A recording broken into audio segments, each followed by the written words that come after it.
కేసీఆర్ గారిలో మార్పు రాలేదని ఎలా చెప్తారు? ఇటీవల కూడా పెట్టి థర్డ్ ఫ్రంట్ ఏర్పాటు చేయాలి, కేంద్ర రాజకీయాల్లో మార్పు రావాలి, విధి విధానాలు మారాలి అని చెప్పారు, థర్డ్ ఫ్రంట్ ఏర్పాటు కావాలి, ఇవన్నీ కూడా చెప్పాడు. అంటే దేశ రాజకీయ వ్యవస్థ మారినప్పుడే రాష్ట్రాలు బాగుపడతాయి, అసలుకి రాష్ట్రాలకు మేలు జరిగితే దేశ రాజకీయ వ్యవస్థ బాగుండాలి అని చెప్తున్నాడు కదా. ప్రజా ఆకాంక్ష లేకుండా ఇవన్నీ చెప్తారంటారు ఆయన. మొన్న తెలంగాణ ఇచ్చిన తర్వాత సోనియా గాంధీ దగ్గరికి పోయిండు. ఫ్యామిలీ వైరు సోనియా గాంధీకి పాదాభివందనం చేసి ఆశీర్వాదం తీసుకొని వచ్చాడు. అంటే తెలంగాణ సోనియా గాంధీ లేకపోతే ముమ్మాటికి తెలంగాణ రాకపోతుండే అని అన్నాడు. ఓకే, అంటే సోనియా గాంధీని పొగిడిండు. ఆయన మాటల్లోనే సోనియా గాంధీ లేకపోతే తెలంగాణ రాకపోతుండే. నెక్స్ట్, మొన్న డిమానిటేషన్ కూడా అద్భుతమైన ప్రయోగము మోడీ గారు అద్భుతంగా చేస్తున్నాడు. అదే మోడీ గారిని తీసుకొచ్చిండు. మిషన్ భగీరథ పథకానికి సంబంధించిన ట్యాపులు ఇప్పించిండు గజ్వేల్ నియోజకవర్గంలో. అటు తెలంగాణ ఇచ్చినందుకు సోనియా గాంధీ పొగిడిండు, ఇప్పుడు ప్రధానమంత్రి అయినటువంటి మోడీ గారిని పొగిడిండు. మార్పు ఏమొచ్చింది, ఎందుకు వచ్చిందో ఆయనను అడగాలి. ఇప్పుడు ఎందుకు వచ్చింది మార్పు అంటే, టర్మ్ అయిపోతుంది, ప్రజలందరూ కూడా కోపంగా ఉన్నారు, చేస్తారన్న హామీలు ఒక్కటి నెరవేర్చలేదు, ఎక్కడ సమస్యలు అక్కనే ఉన్నాయి, డబల్ బెడ్రూమ్లు లేవు, 3 ఎకరాల భూమి లేదు, ఇసుకను దొంగలు లెక్క దోసుకు తింటున్నారు, మొత్తం లారీలు ఈ రాజీవ్ రహదారి పొడుగుతా కూడా సిరిసిల్ల నేను అంత ఎందుకు కానీ సిరిసిల్ల నుంచి హైదరాబాద్ వరకు తీసుకుంటే 1200 లారీలు అటు ఇటు తిరుగుతాయి రెగ్యులర్గా. లెక్క పెట్టారు కూర్చొని 1200 లారీలు మొత్తం ఆడ టోల్ గేట్ దగ్గర చూస్తే అర్థమవుతుంది. మొత్తం వాళ్ళు రాసి పెట్టుకున్నారు, రోజు లెక్క పెట్టుకున్నారా? మేము లెక్క పెట్టుడు కాదు, అక్కడ ఒక రికార్డు ఉంటుంది కదా. ఆ రికార్డు ప్రకారం 1200 లారీలు, మీరు వివిధ పత్రికల్లో టీవీలలో కూడా వచ్చింది చూడ, దాంట్లో అర్థమవుతుంది మనకు. రెగ్యులర్గా తిరుగుతుంటే మీరు 1200 లారీలు రోజుకు ఎంత టైం పడుతుందో చూడండి. అంటే 10 నిమిషాలకు ఒక లారీ ఎప్పటికి రోడ్డు మీద ఉంటుంది కదా 24 గంటలలో. అంటే ప్రాణాలు, ఆ రోడ్డు మీద ఉన్నటువంటి గ్రామాల ప్రజలు ప్రాణాలు అరిచేతులు పెట్టుకుని బతికే పరిస్థితి ఉన్నది. ఎందుకంటే అక్రమమైన ఎలా చెప్తారు? సక్రమం కూడా ఉండొచ్చు కదా. కొన్ని అభివృద్ధి పనుల కోసం తరలించే ఇసుక ఉండొచ్చు, కొన్ని ఇంటి నిర్మాణాల కోసం తరలించే ఇసుక ఉండొచ్చు. అవన్నీ అక్రమమే అని మీరు ఎందుకు వక్ర బుద్ధితో చూస్తున్నారని వాళ్ళు అంటున్నారు. 6 లారీలకు ఒకటే నంబర్ ప్లేట్ ఉన్నాక అక్రమం కాకపోతే సక్రమం ఎట్లయితుంది అన్న? 6 లారీలకు నంబర్ ప్లేట్ ఒకటే ఉందని మీరు ఎలా నిర్ధారిస్తున్నారు? అప్పటికే మొన్నటిదాకా టీవీలలో భారీ ఎత్తున ప్రచారం జరిగింది. ఆ లారీలు పట్టుకున్నారు. ఆ లారీలు పట్టుకుంటే ఆ లారీలను కూడా సీజ్ చేయమని చెప్పేసి వాళ్ళే అనుకున్నారు. 6 లారీలు అంత సాక్ష్యాలు ఉన్నాక కూడా మనం ఎందుకు అది కాదు అని అంటాము? పట్టుకున్నారు లారీలను కూడా, 6 లారీలను ఒకటే నంబర్ ప్లేట్ని ఎట్లా చేస్తారు? కేసీఆర్ గారు డబ్బుల్ని చూస్తే కేసీఆర్ గారు సర్కారు పైన మీరు మచ్చ వేయడానికి ఇలాంటివి ఏమైనా చేస్తున్నారేమో అన్నట్లుగా ఉందని వాళ్ళు అంటున్నారు అనమాట. కేసీఆర్కు మాకు భూమి పంచదా గెట్టు పంచదా, ఆ కేసీఆర్ తోటి మేము పోల్చుకోవడం కేవలం ఉద్యమ పరంగా మా త్యాగం ఉన్నది. మేము త్యాగం చేసినాం ముమ్మాటికి. మేము జైలు జీవితాలు ఆయన త్యాగం చేసిండు. ఆయన సెలైన్ బాటలు ఎక్కించుకోండి ఆసుపత్రికి వెళ్ళి, ఆయన కూడా కేసీఆర్ చచ్చుడు తెలంగాణ వచ్చుడు అని చర్చల మీద పోయాడు. ఆయన కూడా అలా అంటే అంచుల వరకు వెళ్ళి వెనక్కి వచ్చాడు కదా. ఆయన కూడా త్యాగం చేశాడు కదా. త్యాగాలకు మారుపేరు కేసీఆర్ అంటారు కదా. మరి మీ త్యాగం ఏంటి ఉంది ఇక్కడ? త్యాగాలకు మారుపేరు కేసీఆర్, వాళ్ళ కుటుంబం కోసం త్యాగం, అది తెలంగాణ ప్రజల కోసం కాదు. త్యాగం చేస్తున్నట్టు ప్రజలకు ఆయన చెప్పడంలో చాలా అద్భుతమైనటువంటి శైలి ఆయన దగ్గర ఉన్నది. ఆయన కుమార్తెలు కూడా ఆయన చెప్తున్న దాన్ని ప్రజలకు నిలబెట్టడంలో వాళ్ళు సిద్ధహస్తులై ఉన్నారు.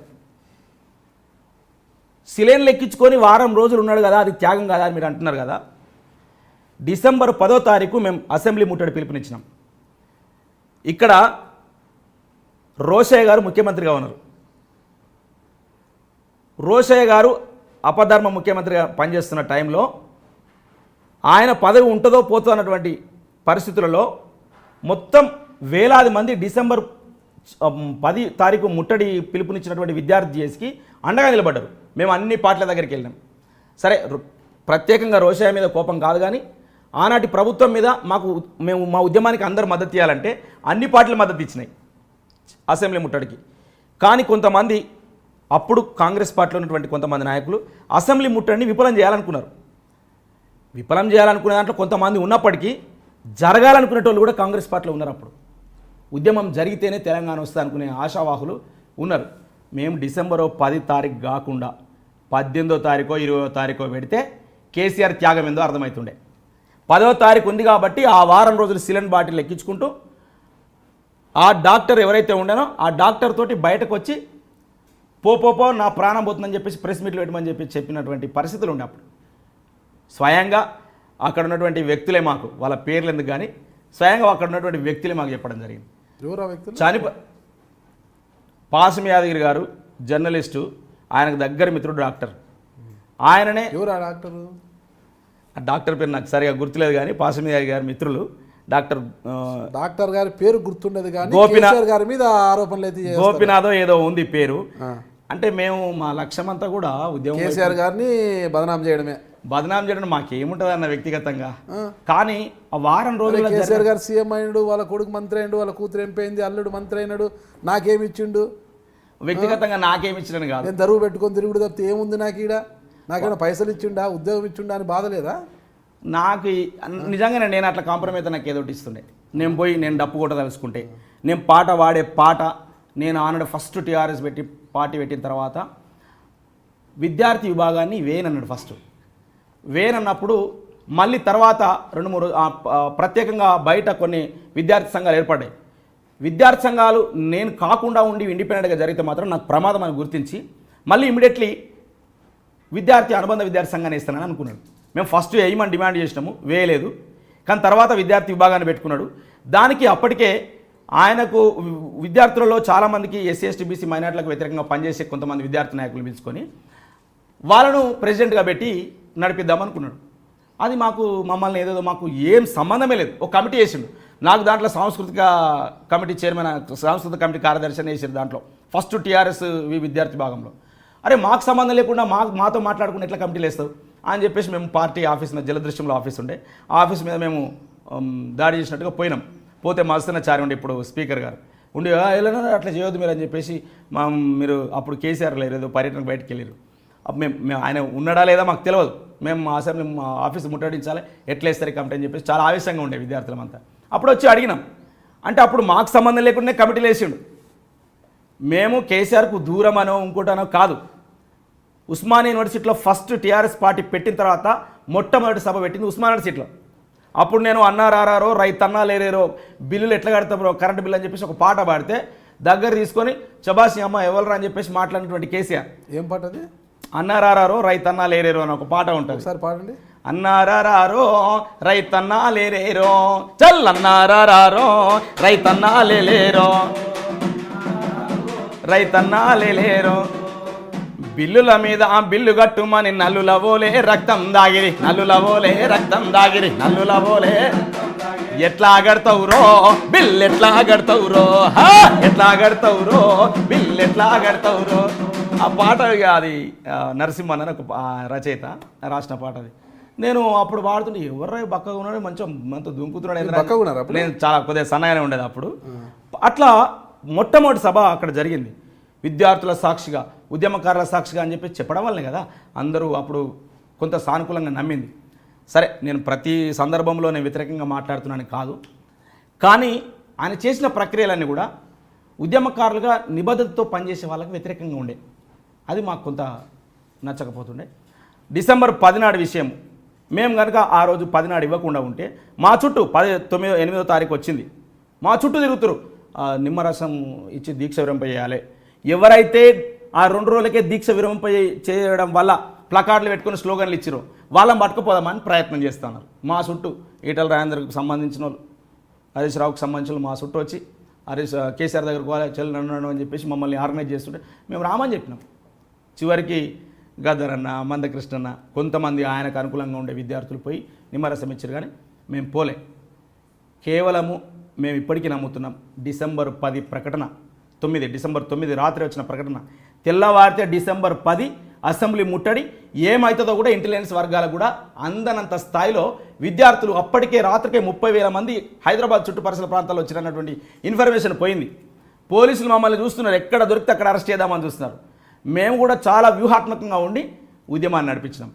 మాకు నిజంగా చాలా గర్వం అనిపించింది. మొట్టమొదటి విజయం ఢిల్లీ స్థాయిలో అంత శక్తి ఉన్నదా మనకు, అసలు రోమాలు నిక్కబడుచుకున్నాయి. ఆ డిసెంబర్ 9 రాత్రి ప్రకటన చిదంబరం చదువుతూ ఉంటే ఆ చిదంబరం నోట మాట మేము తెలంగాణ రాష్ట్ర ప్రక్రియను ప్రారంభిస్తున్నాం అన్నటువంటి మాట ఏదైతే వచ్చిందో అది విని మాకు రోమాలు నిక్కబడుచుకున్నాం. ఆ రోజున మేము మర్చిపోలేం. అది కేసీఆర్ వల్ల కాదు, డిసెంబర్ 10 అసెంబ్లీ ముట్టడి ఉండడం వల్ల మాత్రమే డిసెంబర్ 9 ప్రకటన వచ్చింది. కేసీఆర్ గారి దీక్షల వల్ల కాదంటారా? కేసీఆర్ కూడా మేము ఒక అంతకు సహకరించినట్టే. 10వ తారీఖు అసెంబ్లీ ముట్టడి పెట్టి ఆయన విరమింపేసి చల్లగా ఇంటికి వచ్చేసిండు. ఇంకా ప్రకటన ఇంకా మేము ప్రక్రియ ప్రారంభిస్తున్నాం అన్నప్పుడు ఇంకా విరమింపు ఇంటికి రాకుండా ఎక్కడికి పోతారు, సినిమాకి వెళ్తారా? అంటే నేను అదే చెప్తున్నా, 10వ తారీఖు కనుక లేకుండా ఉంటే 20 తారీఖు ఉంది అనుకో అసెంబ్లీ ముట్టడి. ఇప్పుడు ఆయననైతే ఆ ప్రకటన రాకపోతుండే కదా. ఓకే, 20 తారీఖు దాకా ప్రకటన, 20 తారీఖు దాకా ఈయన పడుకోవాలి కదా. ఎన్ని రోజులు చేస్తాడు దీక్ష? సో దీక్ష చేయలేక ఆయన విరమింప చేసుకోలేక, అంటే చూడండి ఎంత ఆయన విరమింప చేస్తే చాలామంది బయట అనుకున్నారు, ఎవరికి ఎత్తారా బై బలిగంప, ఎవడియాలరా దీక్ష అని చెప్పేసి స్వయంగా గదరా అని అన్నాడు. ఎవరు ఇవ్వాలరా ఊకే ఎంబడబడుతురు నిమ్మరసమేమని దీక్ష విరమింపేయమని, ఎవడిస్తారా బై, ఎవడెత్తుకుంటారా బై బలిగంప, విరమింప చేసుకోమని అవసరం అంటే మేమెందుకు పోవాలని చెప్పేసి ఆ పరిస్థితులు ఉండే అప్పుడు. కానీ కొంతమంది అనివార్యంగా పోయిరు, విరమింప చేసిరు. ఆ రోజులు అట్లా ఉన్నాయి. డిసెంబర్ 9వ రాత్రి ప్రకటన మాకందరికీ చాలా ఉత్తేజాన్ని ఇచ్చింది, మా అందరికీ చాలా సంతోషాన్ని ఇచ్చింది. మీరు ఎకనామిక్స్ చేశారు కదా, పీజీ ఎకనామిక్స్ చేసి మళ్ళీ పిహెచ్డీ చేశారు అనుకుంటా? పిహెచ్డీ చేసిన. దేని మీద చేశారు? ట్రైబల్ స్టూడెంట్స్ మీద. చదివింది ఎకనామిక్స్, మళ్ళీ ట్రైబల్స్ మీద ఎందుకు చేశారు? అంటే గిరిజన విద్యలో వాళ్ళ సామాజిక స్థితిగతులు, ఆర్థిక స్థితిగతులు ఎట్లా ఉన్నాయన్నటువంటి విషయం. ఆర్థిక స్థితిగతుల మీద, economics related, socio economic conditions. Okay, so దాని మీద పిహెచ్డీ చేశాను. అయిపోయింది, తీసుకున్నాను డాక్టరేట్. 2014లోనే పిహెచ్డీ డాక్టరేట్ తీసుకున్నాను. ఓకే, ఇప్పుడు doctor Daruvu Yellanna. Doctor Daru Yellanna. Doctor వినిపించేది దరువు ఒకటి వినిపిస్తుంది.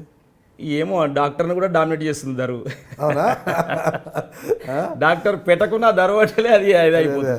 వాస్తవమే, కొన్ని చోట్ల డాక్టర్ అని డిడిఎల్ అన్న, డాక్టరు దరువు డిడిఎల్ అన్న అంటే సరిపోతుంది, అంతే కదా. డిడిఎల్ అన్నగా మారిపోతే బాగుంటుంది అన్నమాట.